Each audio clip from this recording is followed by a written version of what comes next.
Madam, பிரதமர் சொல்லி இருக்கக்கூடிய குற்றச்சாட்டு, அவர் இந்த நாட்டினுடைய பிரதம மந்திரி, அவர் சொல்லியிருக்காரு தொடர்ந்து துன்புறுத்தப்பட்டு வருகிறார்கள்ன்ட்டு. நீங்கள் அதுக்கு பல காரணங்களை சொல்லியிருக்கீங்க, அப்படியெல்லாம் இல்லை அப்படி இப்படின்ட்டு.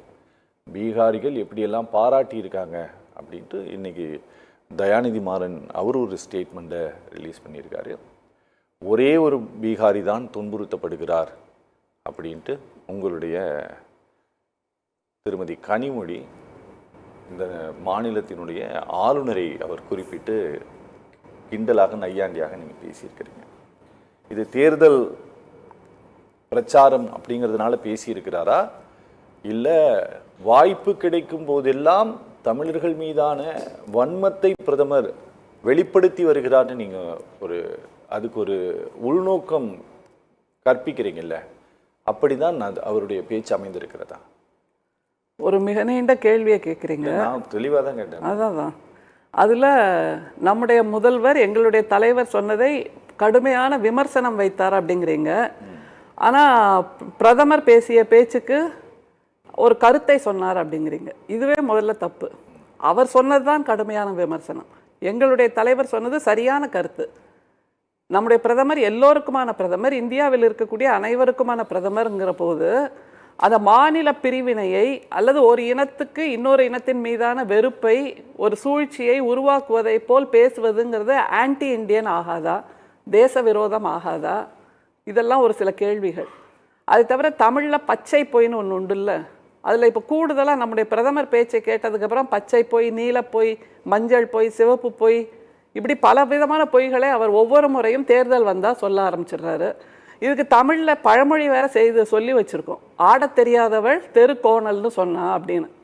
ஆட்சி செய்ய தெரியாதவர்கள் எப்போதுமே தவறை தூக்கி மற்றவர்கள் மீது போடுவார்கள். இவர்கள் ஆட்சியில் இருக்கின்ற ஓட்டைகளை மறைப்பதற்காக செய்யக்கூடிய நாடகம்தான் நம்முடைய பிரதமர் வடிக்கின்ற நீலி கண்ணீர்.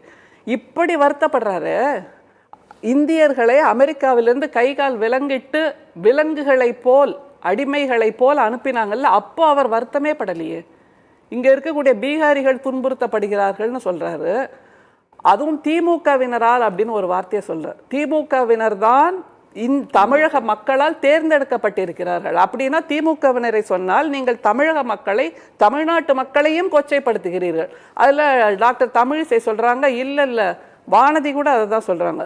திமுகவினர்னு சொன்னதுனால அது திமுக கட்சியை தான் சொல்லுகிறார் பிரதமர்னு இல்லை. பிஜேபின்னு சொன்னால் அது பிரதமர் முதற்கொண்டு பிஜேபியில் இருக்கக்கூடிய கடைசி தொண்டர் வரைக்கும் தானே அர்த்தம். அது மாதிரி தான் திமுகவினர்னு சொன்னால் திமுகவை வாக்களித்து தேர்ந்தெடுத்திருக்கின்ற தமிழ்நாட்டு மக்களை நீங்கள் பிரதமர் கொச்சைப்படுத்துகிறார், வழக்கம் போல் வஞ்சத்தை பேசுகிறார், வழக்கம் போல் அவர்கள் மீதான தன்னுடைய வன்மத்தை கட்டவிழ்கிறார் அப்படிங்கிறத நான் நிச்சயமாக சொல்ல முடியும். அது தவிர பாரதியாரோட ஒரு பாடல் உண்டு, நெஞ்சில் உரமுமின்றி நேர்மை திறமுமின்றி வஞ்சனை சொல்வாரடி கிளியே வாய்ச்சொல்லில் வீரரடி அப்படின்னு நடிப்பு சுதேசிகள்னு சொல்லியிருக்கார். அந்த நடிப்பு சுதேசிகளில் முதல் இடம் யாருக்குன்னா நம்முடைய பிரதமருக்கு. இவர் எப்போதும், இப்போ பீகார், போன ஆண்டு என்ன சொன்னார், ஒரிசா தேர்தலில் தமிழர்களை திருடர்கள்னு பட்டம் கொடுத்தாரா இல்லையா? அப்படி சொன்ன போது திருடர்கள்னு பட்டம் கொடுத்தாரா இம்ப்ளைடு, அப்படி சொல்லல இல்ல அரவிந்தாக்ஷன் இம்ப்ளைடுன்னு ஒண்ணு உண்டு. அந்த ரத்ன பண்டாரோட சாவி தமிழ்நாட்டுக்கு வந்துடுச்சு அப்படின்னா அதுக்கு கை கால் முளைச்சு நடந்து வந்ததா? எப்படிப்பட்ட மிக மிக கீழ்த்தரமான ஒரு பேச்சு. இன்னைக்கு எங்களுடைய தலைவர், நம்முடைய மாண்புமிகு முதல்வர் சொல்லி இருப்பது ஒரு பிரதமருக்குண்டான கண்ணியத்தோடு இருக்கக்கூடிய கருத்து. ஆனால் பிரதமர் பேசியிருப்பது ஒரு 4ஆம் தர 5ஆம் தர அப்படின்னு எத்தனை வேணா நீங்க சொல்லுங்க, அத்தனை கிரேட் 100th கிரேட்ல உள்ள ஒருத்தர் பேசக்கூடிய ஒரு பேச்சு, அரசியல் புரிதல் இல்லாத ஒரு பேச்சாக இருக்கிறது அப்படிங்கிறதா மிக முக்கியமான கருத்து.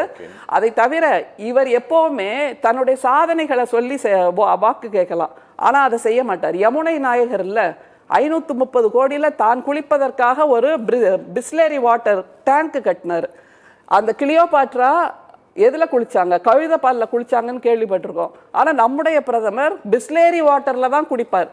அதாவது கடவுள் நம்பிக்கை இருக்கிறதுன்னு சொல்றவர் கூட இப்படி நாடகம் ஆடணுமாங்கிறதா ஒரு கேள்வி. அதை தவிர இன்னும் ஒன்னேன்னு, தன்னுடைய சொந்த அம்மாவுக்கும் அப்பாவுக்கும் பிறக்காதவர், கடவுளின் குழந்தை, பயாலாஜிக்கலி நான் பிறக்கலைன்னு சொன்னார்ல, கடவுளின் குழந்தை இவ்வளவு தூரம் வன்மமாக, சூதாக, பொய்மையோடு தன்னுடைய மக்களிடம் பிரிவினையை உருவாக்குவது மாதிரி, அவர்கள் கள்ளம் இல்லாத எளிய மக்கள், வேலை வாய்ப்பு பீகார்ல இல்ல. சரி, நீங்க அங்க துன்புறுத்தப்படுகிறார்கள் தமிழ்நாட்டின் சொன்னதை ஒரு வாதத்துக்கே வச்சுக்கிறோம்.